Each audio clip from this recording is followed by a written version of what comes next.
3 days after one of her students left the hospital after getting sick from tainted meat, a teacher is lobbying for tougher meat inspection. Logan Duckett spent 3 weeks in the hospital after contracting a potentially deadly strain of the E. coli bacteria. He left UT Friday, and his doctors predict he will recover completely. Now families and friends of E. coli victims are taking their complaints to our elected leaders. Action 10's Kirsten Page reports via Skylink from Washington.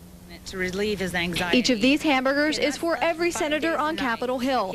They come with a warning label that they may contain the E. coli bacteria.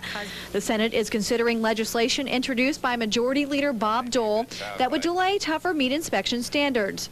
Maryville art teacher Patty Young joined families of E. coli victims in Washington who say this delay will put our children at risk. People I know are wrestling with a deadly disease. A deadly illness that we know how to prevent with better meat inspection and tougher rules for processing. But I feel like there's no help at any level. It was just 3 weeks ago that one of her students became ill after eating a contaminated hamburger at a local fast food restaurant.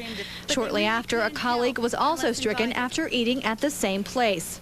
Young says congressional leaders are paying more attention to lobbyists from the meat industry than those who have been affected by E. coli.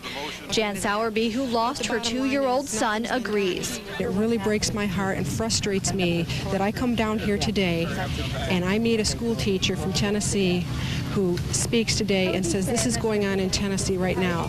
If they had paid attention and if they do what they should be doing, they could put a stop to this.